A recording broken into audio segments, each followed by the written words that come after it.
Muy buenas noches a todos los presentes. Nos encontramos aquí para debatir unos temas.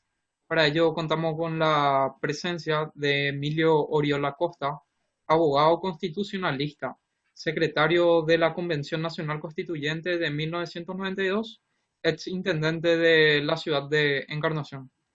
Un gusto, abogado, que haya aceptado nuestra invitación para poder darnos sus puntos de vista. Nosotros vamos a estar hablando entre algunos temas de la declaración jurada de los funcionarios públicos, tribunales especializados en la capital, descentralización e idoneidad para el jurado de enjuiciamiento de magistrados. ¿Cómo Con estás, él Así es. está el abogado Julio Benítez Capli, quien es miembro del club. Le paso la palabra. Doctor? Encantado de contar con usted. Él es secretario de la Convencional de 1992. ¿Quién mejor para explicarnos también un artículo bastante dudoso por la aplicación, más aún en estos tiempos, que con los puntos que tocamos como los tribunales especializados que centralizan la justicia, también con la falta de control de nuestros representantes, más allá de la idoneidad o no de los representantes de Itapúa? Y por último, con la declaración jurada, que también, por ser un abogado y una persona de gran prestigio intelectual, nos va a poder aclarar esos puntos. Con usted, señor doctor. Bien, muy buenas noches a todos los compañeros abogados y que vamos a participar de esta reunión. Para mí es una satisfacción haber recibido la invitación de este grupo ya conocido y realmente que piensa en el país, piensa en su ciudad y se interesa por las cuestiones políticas principalmente porque este es el gran talón de Aquiles de nuestro país, porque a raíz de la clase política es que muchas veces estamos con problemas de carácter económico y delictual. Precisamente, ya entrando en tema, la, el Congreso Nacional el año pasado promulgó la ley 6379/2019, que dispone la creación de varios juzgados penales especializados, delegando la organización de la Corte Suprema de Justicia conforme a las reglas de la descentralización. Es muy importante tomar nota de esta frase, conforme a las reglas de la descentralización. Sin embargo, el año pasado, en mayo, este año en mayo, la Corte Suprema de Justicia crea los juzgados penales de garantías, de sentencias, de ejecución y tribunal de apelación, todos especializados, pero todos también con asiento en la capital del país y con competencia en todo el territorio nacional. Prácticamente tomó una medida centralista nuevamente, cuando que justamente el Poder Judicial se haya descentralizado en distintas circunscripciones en la República del Paraguay. A raíz de esto, las distintas asociaciones de abogados del país están tomando carta en el asunto y afirman que la determinación de la competencia de los juzgados penales especializados que se creó eh, a través de esta ley, la Corte Suprema de Justicia ha centralizado la competencia en el ámbito penal. Muy por el contrario de lo pregonado por la misma ley en su artículo tercero, donde establece que las competencias deben hacerse de acuerdo a los programas y las reglas de la descentralización judicial.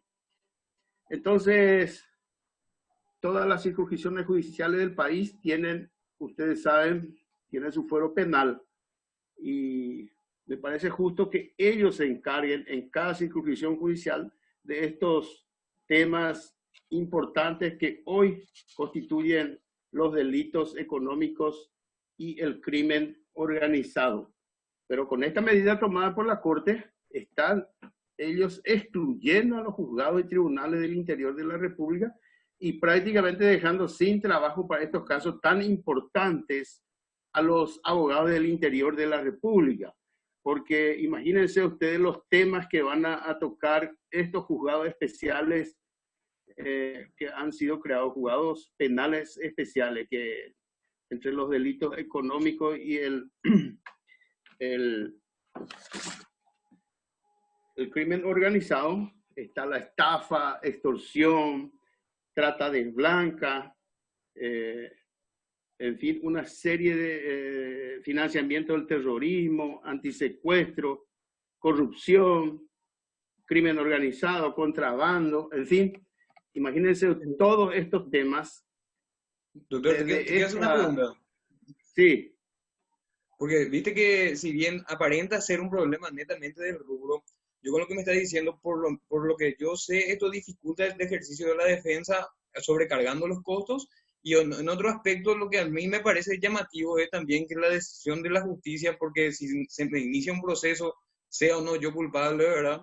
Yo voy a tener que irme a litigar allá y se centraliza la justicia. En ese sentido, nosotros somos ciudadanos de segunda, en todo supeditados a lo que digan en capital. En pocas palabras, esa es mi percepción, al menos como, no solo como abogado, sino como habitante de la República, de que yo voy a, cualquier día pueden de arriba decir no, tal cosa, y yo voy a tener que desarraigarme toda mi familia con el costo que eso implica para defender mis derechos. Totalmente de acuerdo. Precisamente con esta centralización, como dije, está perjudicando a la gente del interior, no solamente a los abogados que tienen que ir a litigar en caso que tomen un juicio aquí en Encarnación, por poner un ejemplo, por estafa, por narcotráfico, por una serie de lavado de dinero, porque a partir de los 5.500 jornales mínimos, que representan cerca de 500 millones de guaraníes, son casos ya importantes, y los abogados prácticamente van a quedar con el chiquitaje de los juicios en el interior, y solamente la gente de Asunción, porque los designados para entender en todos estos juicios que hemos nombrado son jueces y magistrados de la capital, con competencia en todo el país. Entonces, como bien dijiste vos, si mañana tenés un problema, si estás actuando como abogado, tenés que trasladarte casi cada semana, y eso implica un gasto exagerado muchas veces para el propio cliente que va a elegir un abogado de la capital, que le va a costar mucho menos a esa persona, porque te tiene que costear el viaje, el hospedaje, en fin, hay días que te van a quedar más de un día. Después están los testigos que tenés que llevar, en fin, una serie de gastos que lastimosamente se van a producir en caso que esto quede tal cual está centralizado, estos juzgados y tribunales especiales creados precisamente para atender estos casos de crimen organizado y delitos económicos. ¿Qué medidas se podrían tomar? Porque si bien va en contra de, creo, la competencia territorial de los juzgados, el artículo primero que posteriormente vamos a estar entrando, y con la ley que había mencionado dictada el año pasado, no es un contrasentido sacar leyes que se contraponen. ¿Cuál es la que sirve? ¿Cuál es la que vale? ¿Esta ley deroga la anterior o qué mecanismos se pueden utilizar aparte de la asociación y la presión política y popular?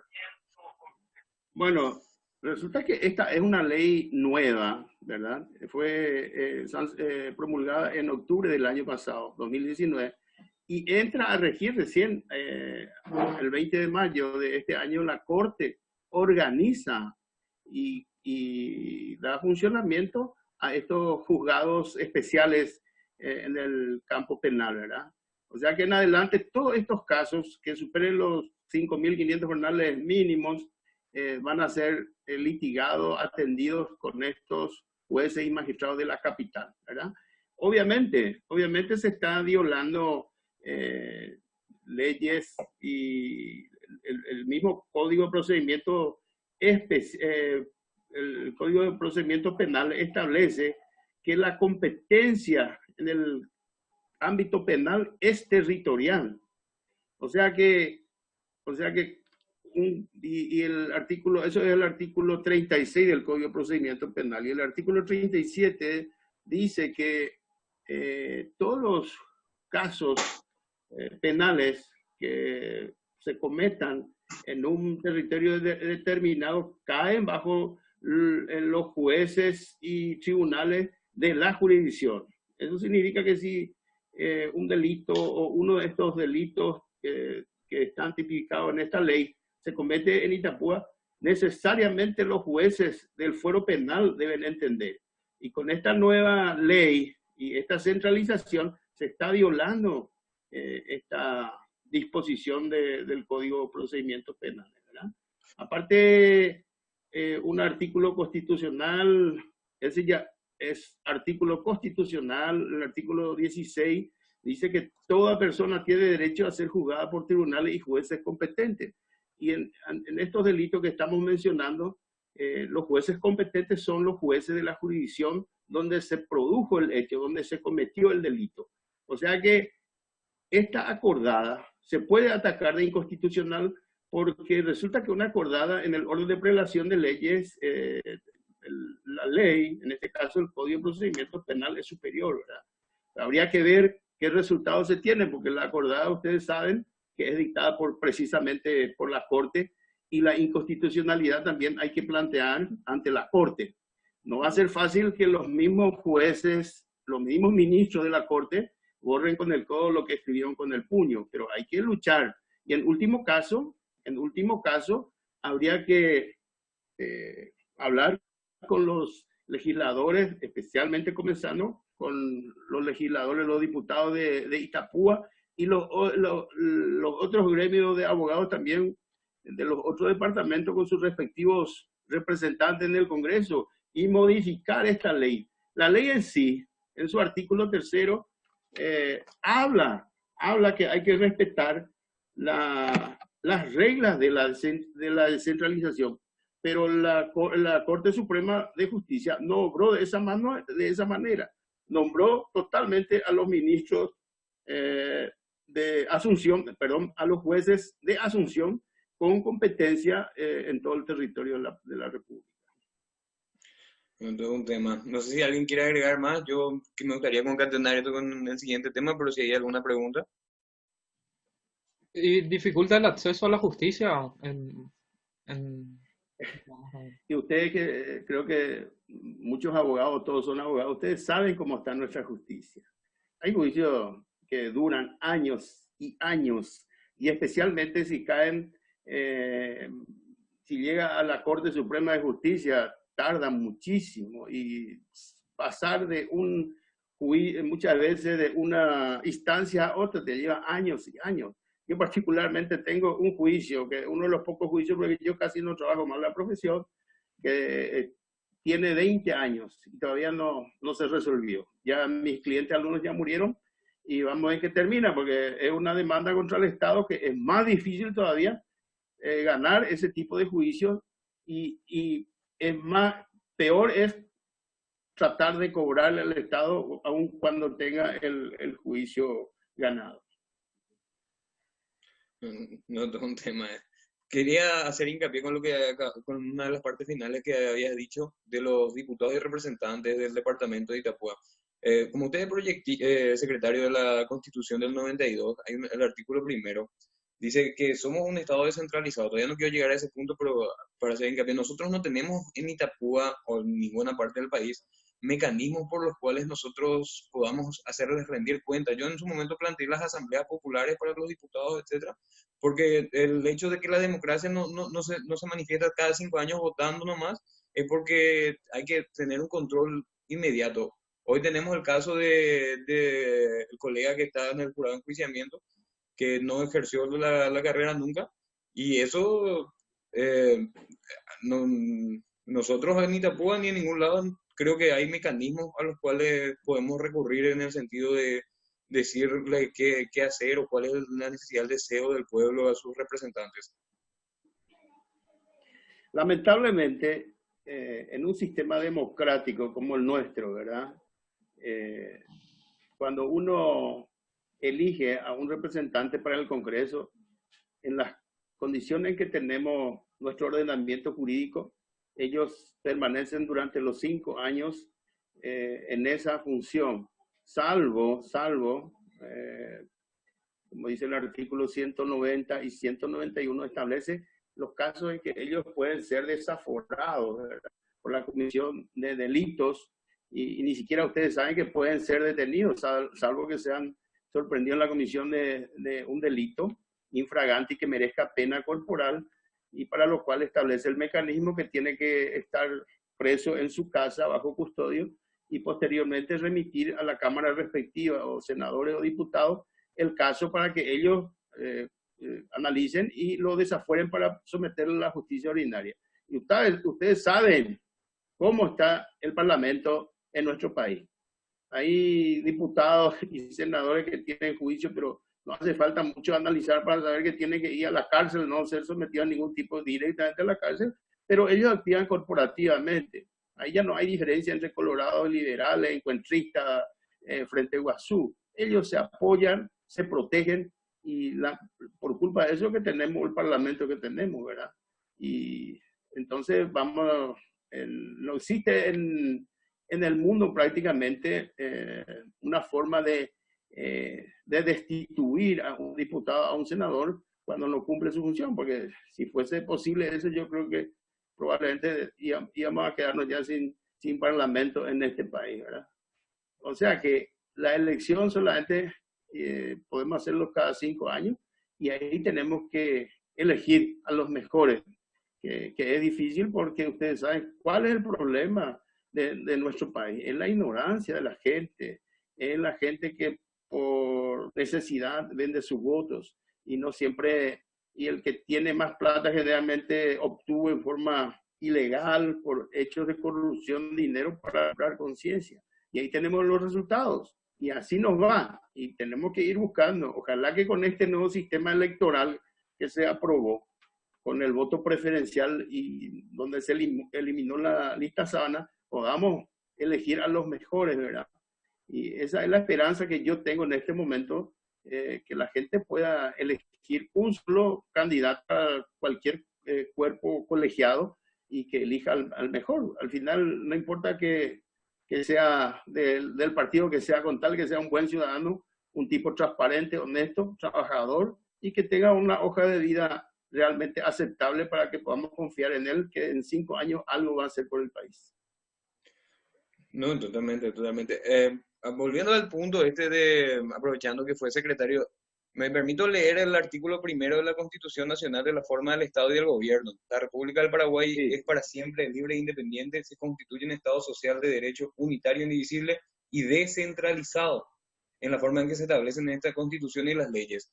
¿A qué se refería eso, siendo que nosotros hoy en día, como le dije anteriormente, no más allá no de destituirle propiamente dicho, sino de someterla a mecanismos de control como la que había citado, asambleas populares, cada tiempo, cada 6 meses, comienzo de año, para casos puntuales que si bien no podamos destituirle, el público haga sentir el clamor de lo que ellos quieren, porque dentro de todo son nuestros representantes, y actúen en consecuencia cuando no sean escuchadas, y también métodos de sanción, no solamente para diputados o senadores, sino también para las autoridades locales, porque si bien podemos decir tal cosa, siempre se tiene que correr el traslado a capital y de ahí recién se decide nuevamente atándonos de pies y manos a nosotros y culpándonos muchas veces del desvío de fondos royalties, siendo que nosotros no tenemos medios. ¿Cuál es el espíritu de este artículo, doctor?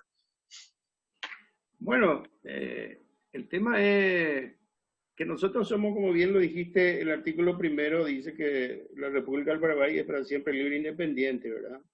Y se constituye un Estado social de derecho unitario e indivisible, porque nosotros somos un país unitario, a diferencia de nuestros vecinos, Argentina, que es un Estado federal, ¿verdad? Una nación federal, Brasil la misma cosa, el Estado Federativo del Brasil y muchos de los países.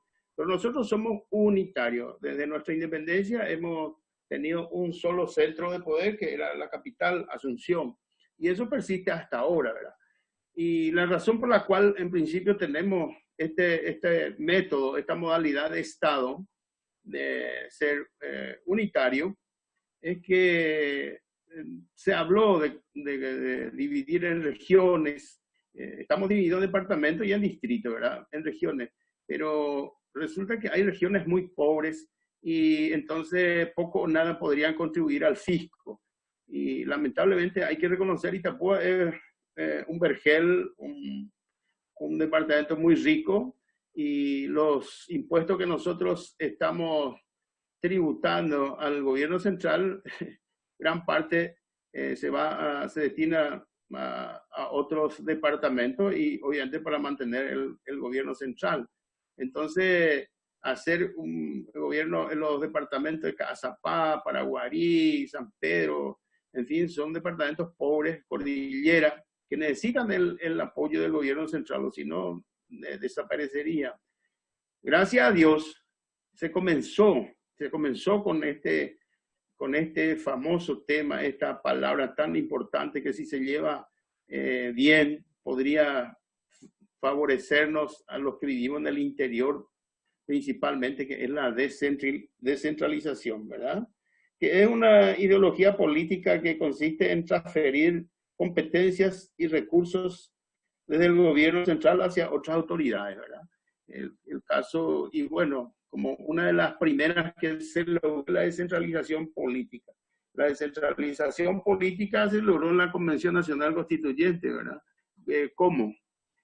Recordarán ustedes, quizás, no sé si tienen cierta edad ya o no, antes no existían las gobernaciones, eran delegados de gobierno elegidos por el Poder Ejecutivo para venir a gobernar en un departamento determinado. Y no, más bien era una ayuda que se le hacía a algún amigo político, a algún general para que venga a recaudar. Ese era más o menos al final el objetivo de un delegado de gobierno, independientemente a que era el representante del Ejecutivo. A partir del año 92, entonces se crean las gobernaciones, y en las gobernaciones ya se elige al gobernador y se establecen los requisitos para ser gobernador, que a partir de la edad 30 años, paraguayo natural, y que tenga residencia efectiva en el departamento de por lo menos 5 años inmediatamente antes de las elecciones, ¿verdad? Para que conozca la realidad de su departamento.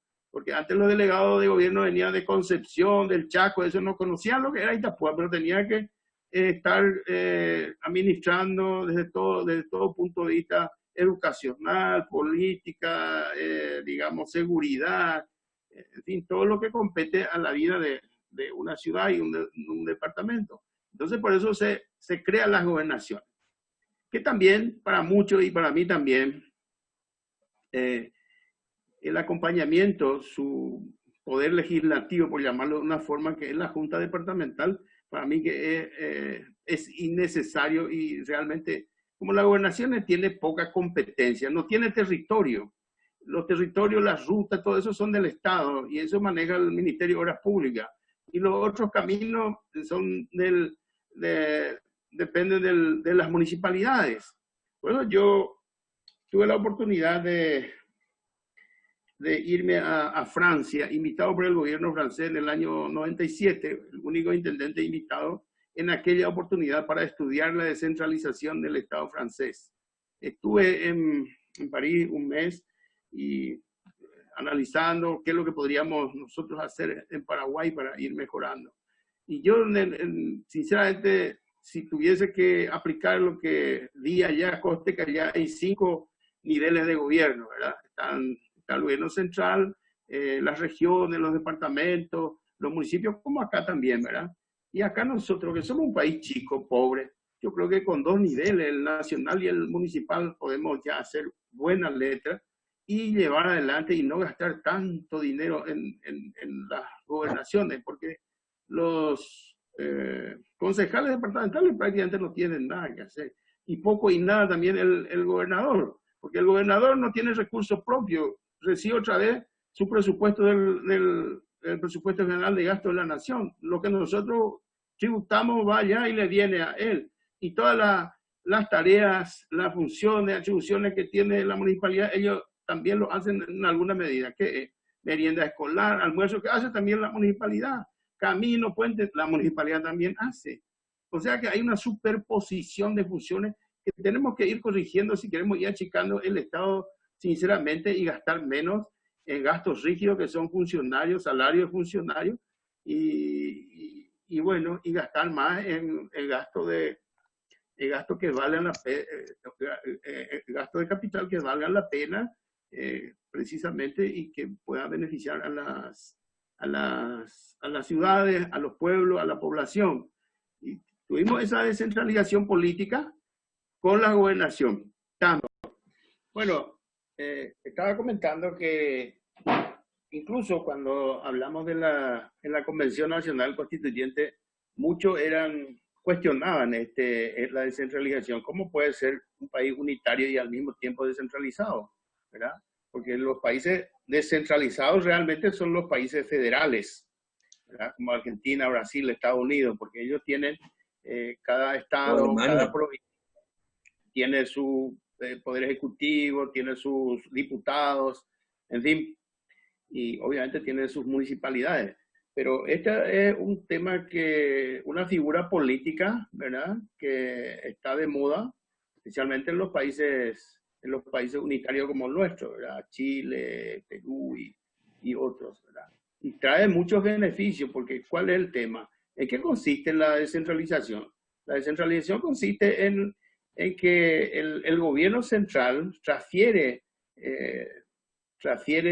competencias y atribuciones a los gobiernos subnacionales, y también los recursos para poder enfrentar los problemas que se los traslada, por ejemplo. Y yo soy de criterio que tenemos que ir avanzando, como dije, porque el tema de salud, por dar un ejemplo, aquí en el IPS se recauda un montón de dinero, sin embargo se remite todo a la ciudad capital, y para conseguir, como últimamente estábamos peleando, una cama para atender a la gente, no tenemos recursos. Sin embargo, son millones y millones de dinero que se recauda mensualmente de los asegurados a esa institución. Y en caso de que tengan problemas graves, tienen que recurrir a Asunción.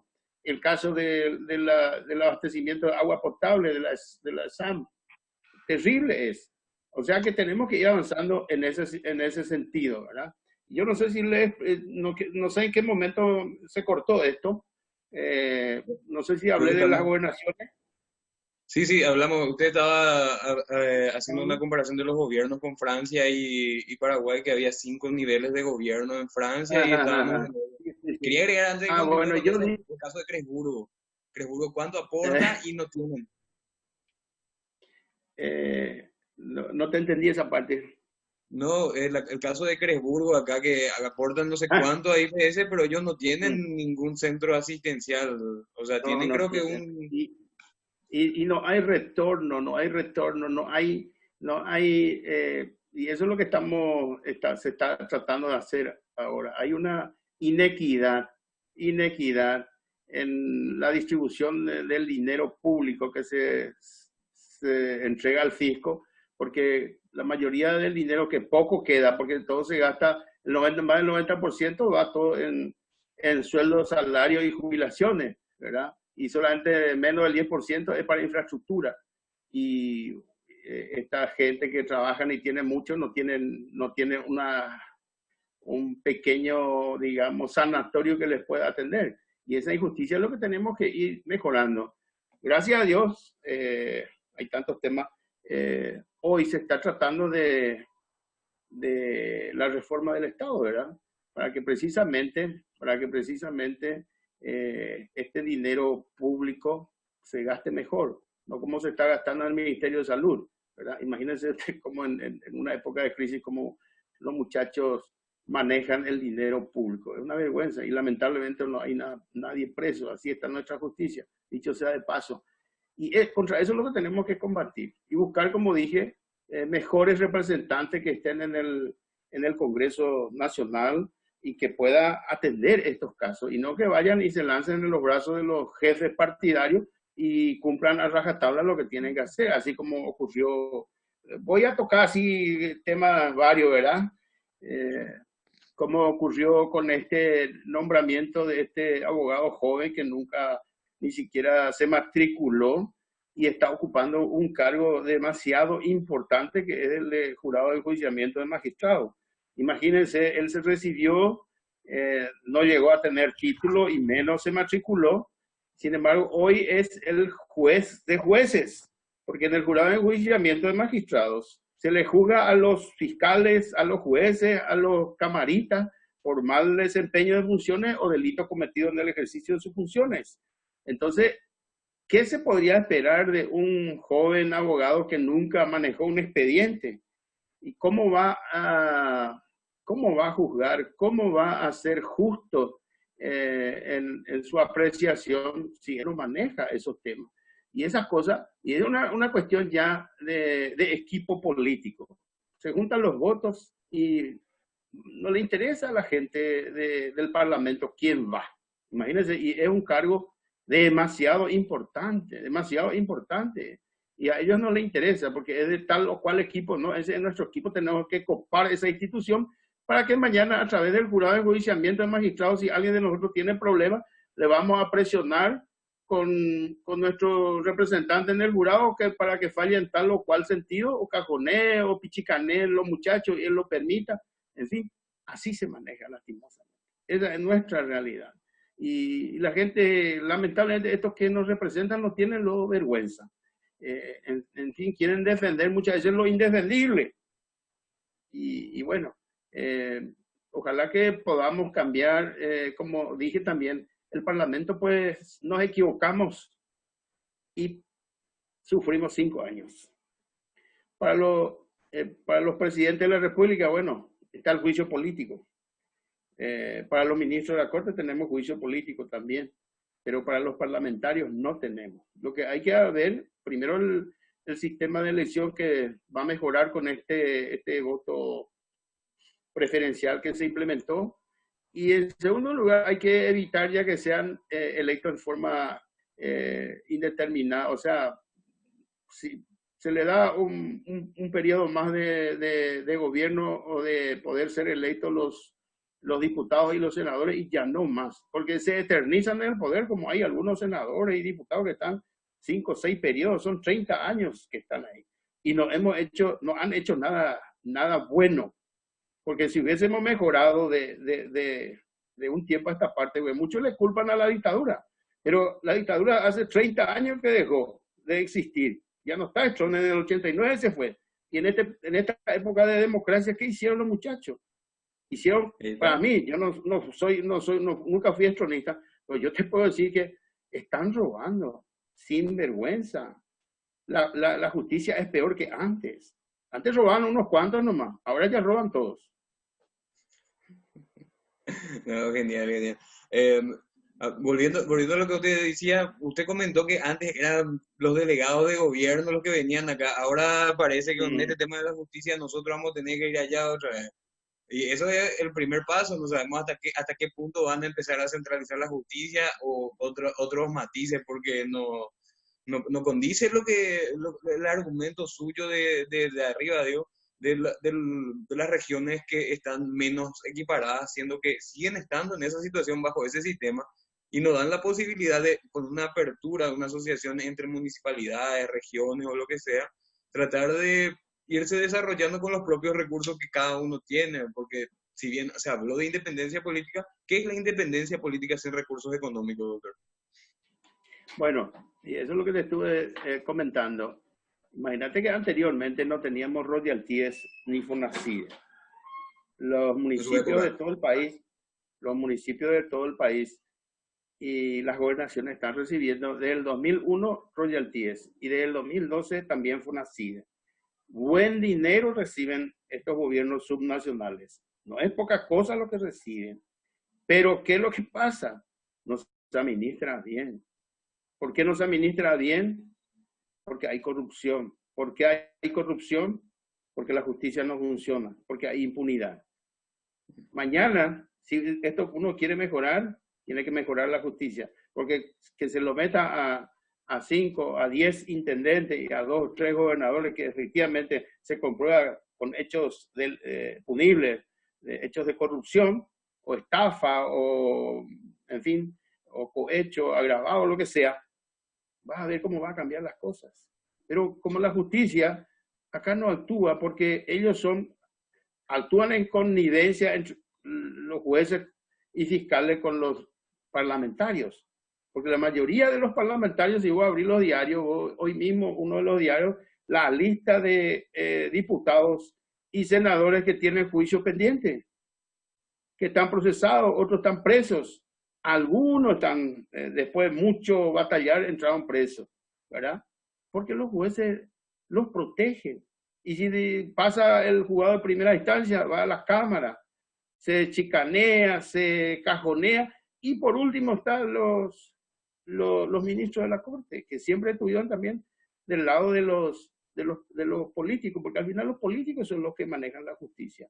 ¿Por qué? Porque resulta que el juez, para poder, digamos, cada 5 años tiene que concursar para mantener su cargo. Y al concursar necesita el apoyo de los políticos. Y ahí está. En primer lugar, en el Consejo de la Magistratura están los políticos.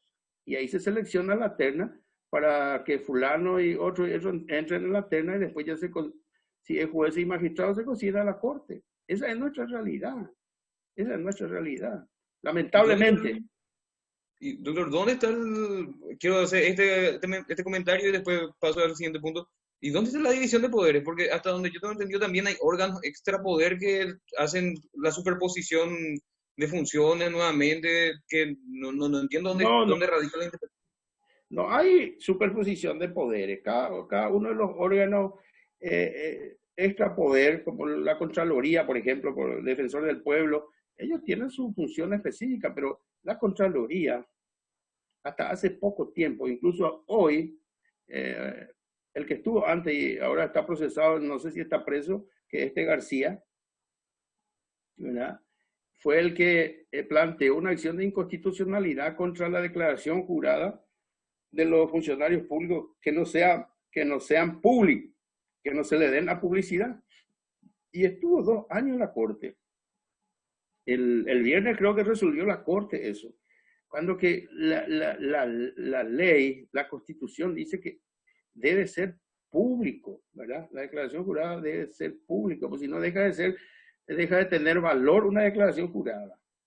Y eso es lo que pidió los diputados, resolvieron el viernes o el jueves del viernes, no sé qué día, que la declaración jurada ante la Contraloría de sus bienes y rentas que cada funcionario público, administrativo, nombrado por el Ejecutivo o de cargo electivo, o de las binacionales también, tienen que declarar sus bienes y rentas a los 15 años, a los 15 días después de haber asumido, y después de 15 días de haber dejado el cargo para que se coteje la correspondencia de dinero que tuvo al entrar y al salir.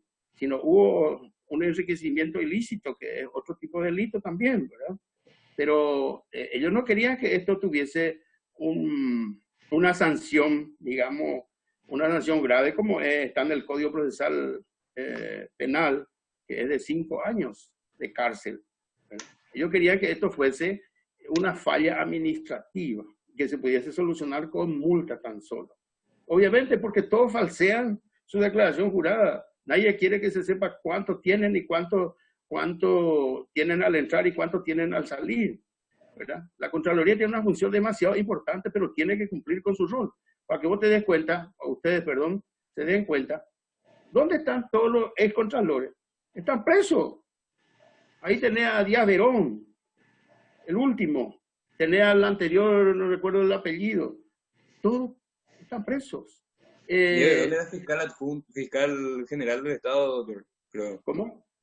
Díaz de Verón era fiscal general. Perdón, sí, Díaz Verón era fiscal, sí, a ver, creo que era fiscal general del Estado. No, el Chino García está en la Contraloría. El Chino García y anterior a él no recuerdo quién, pero todos tienen problemas, ¿sí? Díaz Verón era el fiscal general del Estado. Pero, y está preso también, y el fiscal general del Estado es representante de la sociedad y tiene que perseguir en nombre de la sociedad a todos los delincuentes. Y él era el número 1. Yo para eso, no sé si usted tiene conocimiento o no, que el mecanismo que utilizan en Estados Unidos o en Brasil, que los fiscales son elegidos por su comunidad, así no se deben a entes centralistas. A mí parecer, como le dije, el desarrollo que se dio después de que nos saquemos de los delegados del gobierno y otra vez con el tema de la centralización de la justicia, en principio en lo penal, a mí me da miedo, porque todo el desarrollo que tuvimos se está opacando y por el lado principal, que es la justicia. Y resulta que yo te voy a decir una cosa. La gente de la capital no quiere largar tampoco la mamadera. Ellos quieren que todo se centralice. A nosotros ya nos tienen luego como ciudadanos de segunda o de cuarta y nos quieren tener siempre así. Por eso que este centralismo de llevar a Asunción todos estos delitos graves del crimen organizado y delitos económicos a cargo de jueces de la capital con competencia en todo el territorio nacional y con cuando los casos superen los 5.000, 500 jornales mínimos, cerca de 500 millones de guaraníes. Obviamente, aparte de que hay una discriminación, ellos se llevan la parte del león, ¿verdad? Y yo te digo una cosa, con mucha dificultad, nosotros en la Convención Nacional Constituyente, incluso con picardía, pudimos lograr que los diputados fuesen regionales, o sea, departamentales. Ellos querían que fuesen siempre una lista nacional, porque allá arriba en Asunción se hacían todas las listas de diputados, y por ahí podía entrar un diputado por Itapúa, otro por Caguazú, o lo que sea. Pero gracias a Dios, una picardía que es largo de contar, ¿verdad? También en un momento, qué sé yo, le trampeamos a ellos también ahí, usamos el reglamento de la convención para lograr que la Cámara de Diputados sea regional.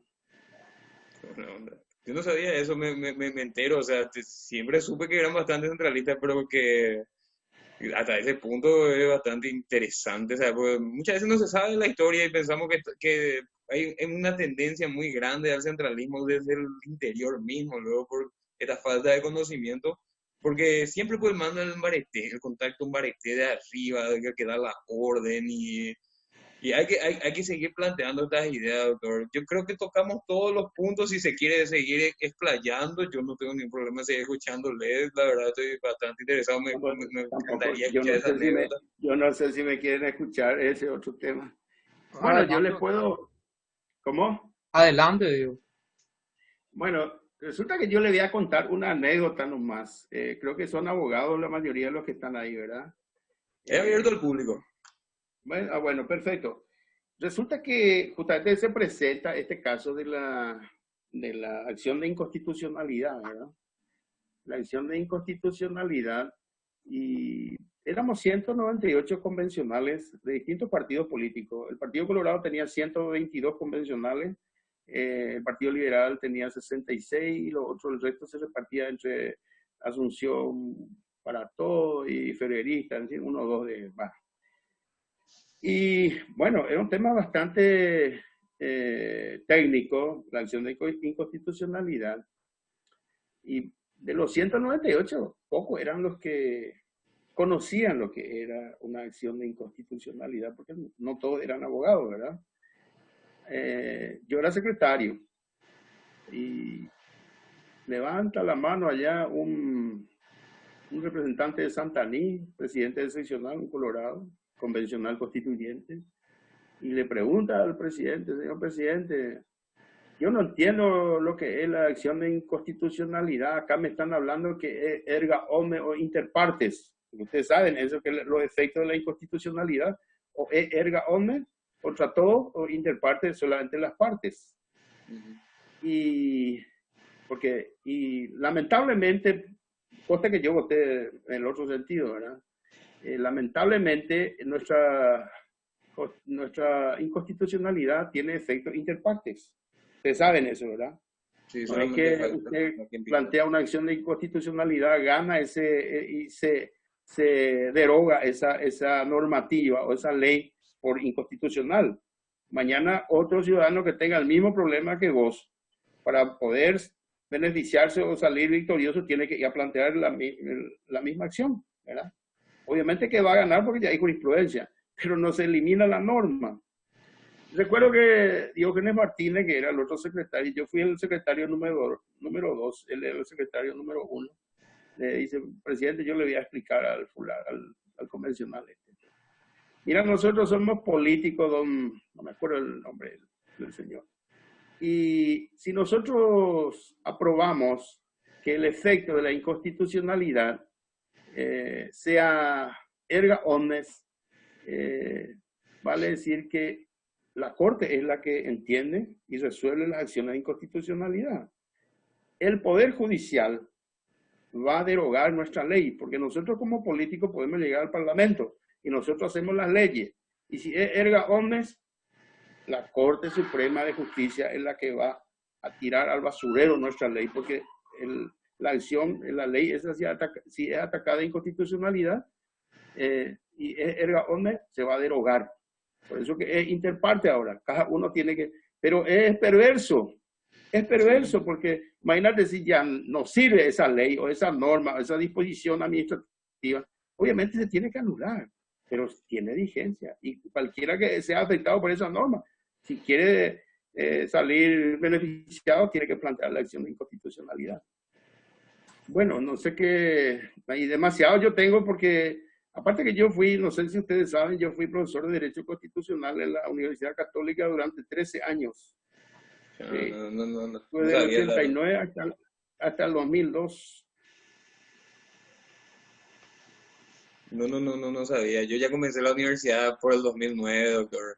No, ya sé que ustedes son unos pichones todavía. Yo ya estoy pidiendo, no peino canas todavía porque tengo la cabeza dura. ¿Cómo consiguieron lo de la descentralización, doctor? ¿Cómo? Así que aparezca, porque es un precedente importante dentro de todo.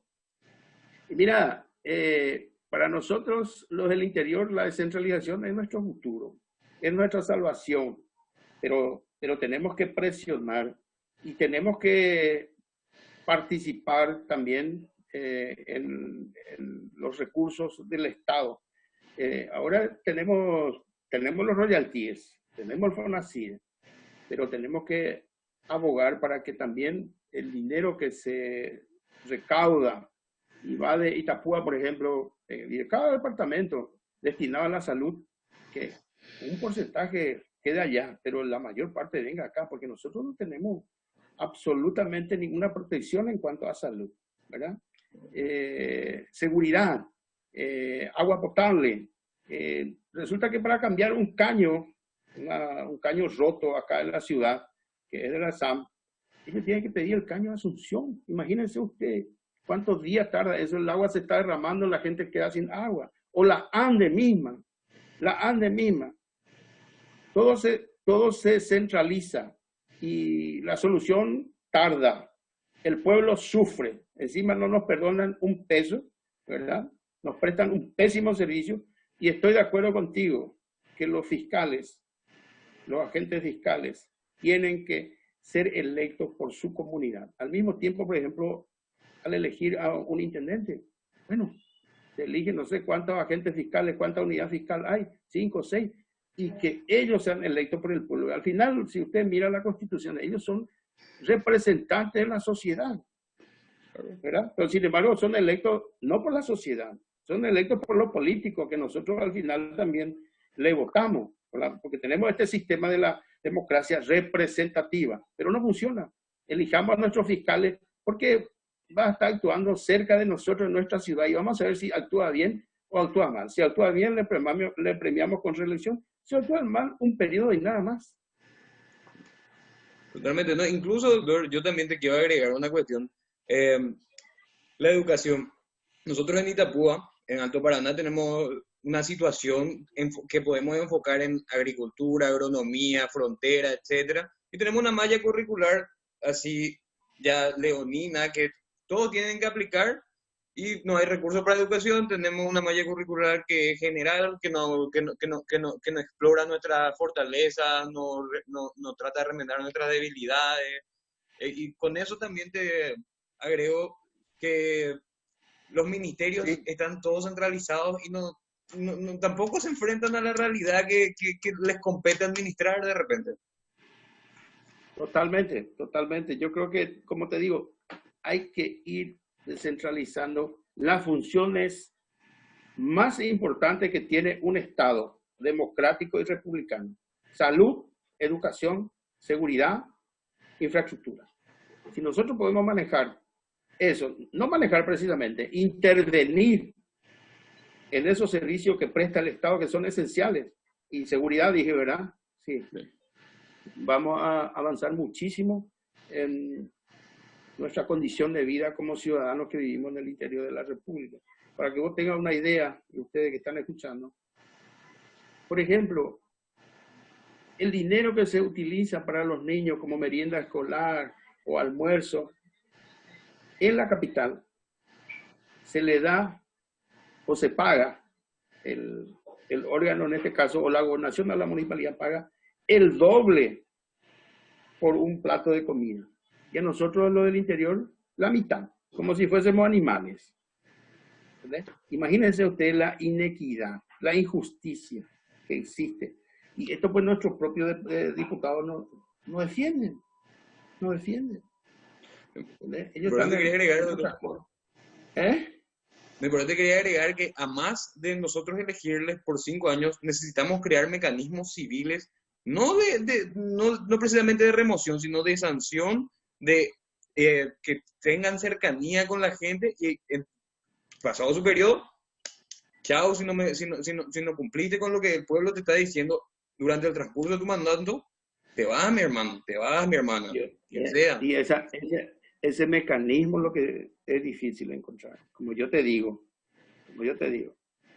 que un diputado, un senador, se va y sale con mucho dinero. Hay senadores que tienen 50, 100 funcionarios en distintas entidades del Estado, que le saca la mitad de su sueldo, ¿verdad? Hay un senador que dice que tiene 3.000 funcionarios dentro del Estado. Imagínense cuánto dinero están recaudando. Y llegado el momento, conociendo nuestra realidad, nuestro electorado, necesidad, hambre, ignorancia, ¿qué hacen? Compran el voto. Compran los votos. Y nos joden. Porque yo por ejemplo, trabajo de mi trabajo, gano de mi trabajo. Y duele gastar un dinero que te ganas honestamente, lícitamente, y otros que están robando, juntando, porque si están en el poder con licitaciones amañadas, sobrefacturaciones, en fin, dinero fácil. Y así van cada 5 años presentándose y ganando otra vez, ¿verdad? La gente nos preguntaba, ¿por qué está otra vez este tipo ahí? ¿Por qué es senador, diputado, intendente, gobernador? Y porque así funciona. Lamentablemente, la política es administrar realidad. Y eso es lo que tengo que buscar el mecanismo, cómo romper eso.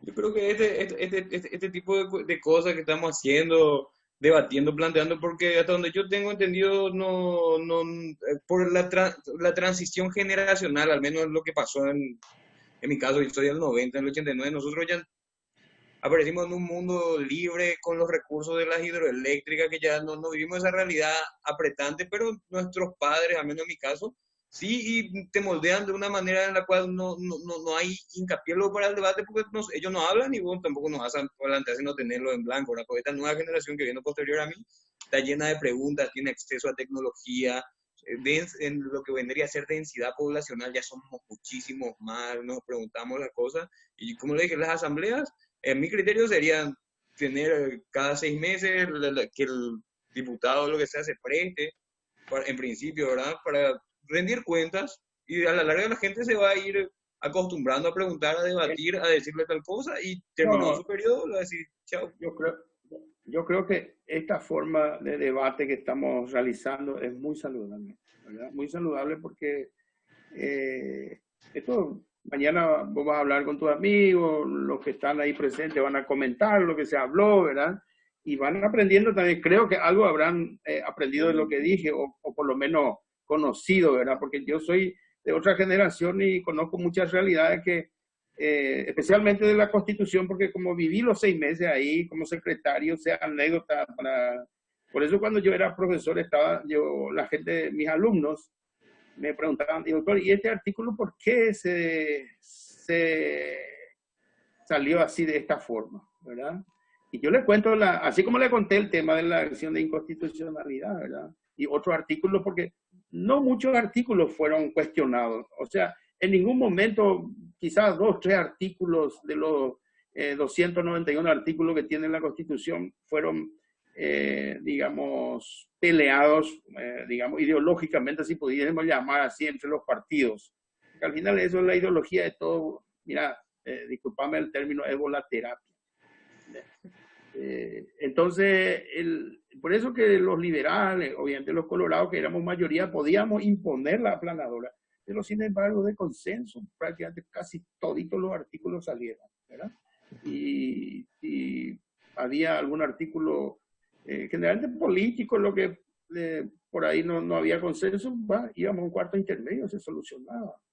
Yo, por ejemplo, elaboré algunos artículos en la Constitución. El artículo de la expropiación es de mi autoría, artículo 109 de la expropiación. Y recuerdo que había el doctor Claude, el doctor que fue ministro de la Corte, bueno, al final se opuso porque yo ahí exigí, ahí se introdujo el previo pago de una justa indemnización en ese artículo 109. Mediante eso, pero yo pensando ya en Yacyretá y en los vecinos de Encarnación y todos los que iban a ser afectados. Porque la realidad de los otros proyectos, pues, yo hice la ley también de expropiación de Yacyretá, la última, para que Yacyretá culmine su obra y llegue a cota 83, porque estaba en 78, cota 78, y trabajaba por mucho tiempo, trabajó a un 60% de su capacidad porque tenía que terminarse, pero para terminarse se requerían los recursos para indemnizar a la gente, trasladar y una serie de cosas. ¿Qué ocurrió después en la época de Lugo, verdad? Y bueno, pero yo pensando ya en lo que iba a hacer, porque las anteriores leyes de expropiación establecían una justa indemnización, pero se hacían las tasaciones aquí en Encarnación, hablo de Encarnación y obviamente la ley era para todos, y te pagaban después de 3 años, 2 años, y nuestro dinero en aquel tiempo, a raíz de la inflación, perdía su valor. Cuando vos cobrabas, tu dinero valía ya el 30% de su valor. Entonces yo establecí que debía ser previo pago de una justa indemnización para que la gente afectada abandone su inmueble, su vivienda, o lo que sea, o su industria. Bueno, en fin, después, en el último del artículo, llegamos a un cuarto intermedio, no por este tema del previo pago. Si bien es cierto, también yo pedía previo pago, entonces los liberales y los dijeron que con este previo pago no se va a poder hacer la reforma agraria porque el Estado no va a tener el dinero suficiente para indemnizar a los latifundistas, para otorgarle a los campesinos. Entonces ahí nos pasamos a un cuarto intermedio, recuerdo con Lescano Claude, que fue ministro de la Corte, y ahí negociamos y pusimos una salvedad, previo pago de una justa indemnización, ¿verdad? Salvo los latifundios, ahí al final dice ese artículo 109, salvo los latifundios improductivos destinados a la reforma agraria, ¿verdad? Así hay anécdotas que fuimos pasando, pero los que vivimos de cerca obviamente conocen. Un profesor de Derecho Constitucional que no estuvo ahí no va a saber. Muy interesante, doctor. Unos puntos de vista que realmente hay que conocer. Les interrumpo porque nos quedamos sin tiempo nuevamente, así que Bueno, creo que perfecto. podríamos despedirnos. Vamos, yo le agradezco mucho el haberme invitado y quizá algunos ni me conocían porque ya soy de otra generación. Así que espero que